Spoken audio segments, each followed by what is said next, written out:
Laos, a landlocked country in Southeast Asia, is home to one of the most bizarre historical spectacles archaeologists have ever laid eyes on. Spanning hundreds of square kilometers of rugged grassland is the Plain of Jars, so called because of these 3,000 massive hollow stone vessels scattered across the land, some weighing up to 30 tons and measuring up to 10 feet in height. The Lao Highlands Xing Kayang Plains contains numerous enormous stone jars that collectively make up the Plain of Jars.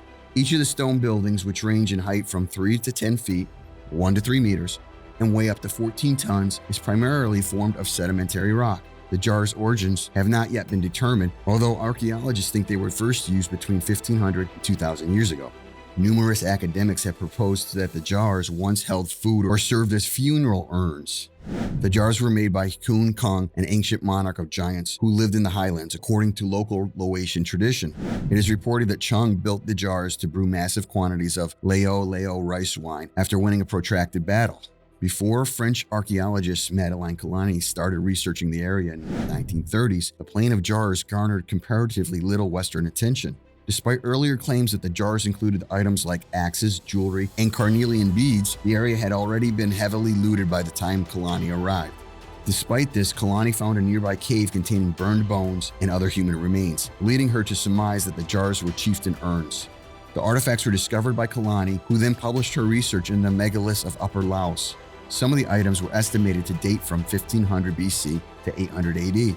Although the Xing Kayang Plain continues to be the principal location for the jars, it is possible to join comparable clusters to create a straight trail that extends all the way to northern India. It was thought that the jars were a part of a major commerce route because there were similar jar clusters in other parts of Asia.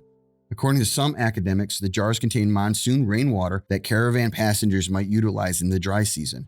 Travelers would utilize the water and then leave offerings or prayer beads behind in the jars, explaining earlier reports of jewelry and other items being seen. The Plain of Jars is still one of the most hazardous archaeological sites in the world, despite the fact that its guardians are submitting an application to become a UNESCO World Heritage Site. The secret war of the 1960s left behind thousands of unexploded bombs, some of which continue to cause damage today. As a result, only sites 1, 2, and 3, as well as the quarry, are accessible to tourists, while a number of organizations seek to get the explosives removed and submit financing requests. Any trip to the jar sites involves passing by a lot of sizable bomb craters and crater groups. The various different American bomb casings are often used to adorn houses and roadside edging close to Phnom Penh, the principal capital, contributing to the mystique of the area. One of the main economic activities in this area is the collection of scrap metal. The jars were located at a quarry a few kilometers outside of Phnom Penh, according to researchers. The PATH Laos, Lao Nation, the communist political movement, made significant use of the area throughout the conflict, hiding out in both naturally occurring and man-built caves in the quarry. The plain incorporates numerous mountain ridges, forests, and fields north of the Lao capital, Vientiane. In addition to the local Laotian people, these lands are stalked by tigers and other hidden dangers. The locals have long known about the Plain of Jars, but their relatively recent Western discoveries in the early 20th century prompted archaeologists to try and solve the puzzle of these mysterious stone vessels.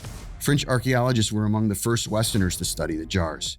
One named Henri Parmentier noted that while most of the jars were empty, some still contained items such as ceramic pots, small weapons, and old trinkets including glass beads, bronze jewelry, and children's teeth.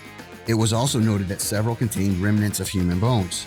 Close inspection finds a few of the jars adorned with primitive carvings of human faces and figures. Lying amongst the monolithic jars are circular discs of stone, presumably lids, which according to UNESCO are also sometimes carved with representations of humans, tigers, or monkeys. One of the enormous jars features an odd frogman carving, a possible reference to or a relative of the frogman painting at Huishan, China, which contains some of the oldest known cave paintings. Archaeologists initially estimated the jars to be some 2,000 years old, which would make them products of the Iron Age. However, a recent study published in 2021 revealed that they may be in fact more than 3,000 years old. While their true origins and purpose may have baffled many academics, historians, and anthropologists, the locals have their own explanations. The people of Laos tell of a myth that has been passed down orally from generation to generation and is still widely believed by the population today.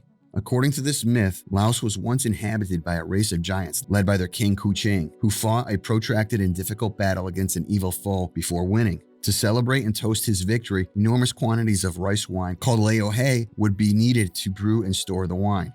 Some may argue that this supports the theory that the jars were once hewn by thirsty giants, but one of the greatest mysteries for modern researchers is in the logistics of how an early civilization could manage to transport such immense and heavy objects from the quarry to the resting place, a journey of up to 10 kilometers, largely uphill. The Indian jars are located about 500 miles from the plaintiff jars in India in the Assam forest in 2020, according to a survey of the area. Given that the Indian jars were only recently discovered, researchers assume that the containers may have been transported over long distances and point out that doing so would require a team of hundreds. Archaeologists have only begun to touch the surface of their understanding of these sites, and they keep finding more and more of them in Osama. They have also discovered iron tool marks within the jars, which were once carved from stones.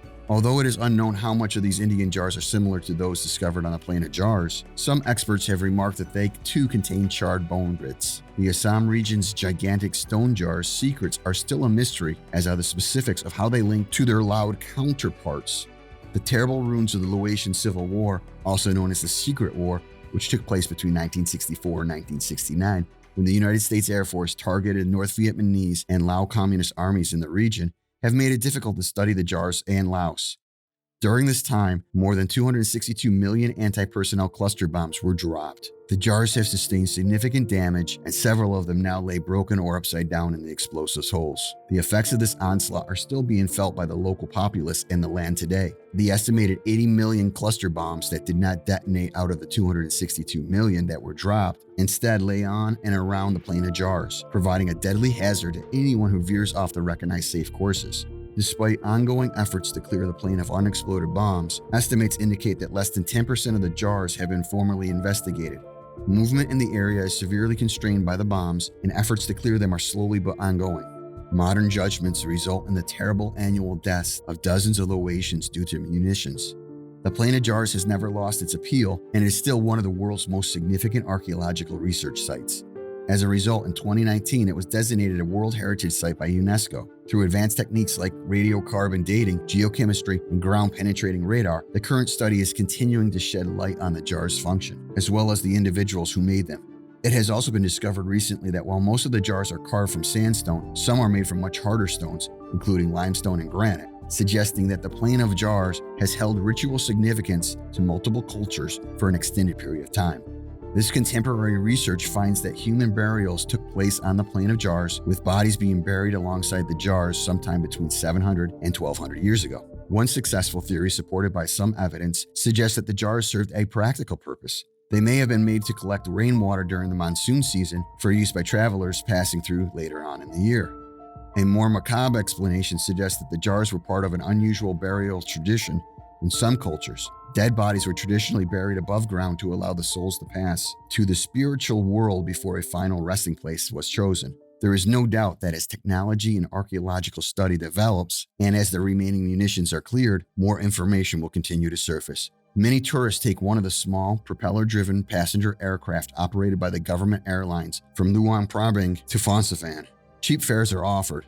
The only shared motorized transportation leaving Phnom Penh today is the 9 a.m. minivans. Previously, there was a local bus service from Vientiane, Vang Vieng, and Luang Prabang. However, local bus service has since been discontinued. The three main jar sites can be reached by motorcycle, which is easy to hire in town, or by jeep or taxi that has been booked through one of the guest houses or tour operators. Though there are more than 40 jar sites in all, Site 1, 2, and 3 are the most frequently visited ones. Due to its proximity to the city and tiny museum, Site 1 is by far the busiest and most popular with tourists. Both locals and visitors from other countries may frequently be seen sitting on the jars for photos or FaceTiming with friends and family. At Sites 2 and 3, on the other hand, it is possible to go an entire half day without seeing anyone save farmers and cows. A walking guide can lead you on a hike between Sites 2 and 3 that takes about an hour. This trip shouldn't be tried without a guide because it passes through the homes and private yards of nearby farmers. From Site 2, there is a lovely hiking trail through a pine forest cleared of UXOs, though the trail is not always maintained to a viewpoint on a hill. Perhaps one day we will discover the truth about the enigmatic Plain of Jars, including whether they were rain traps, burial boxes, or drinking jars for a long-lost race of Laotian giants. What do you think? Leave your thoughts in the comments section below.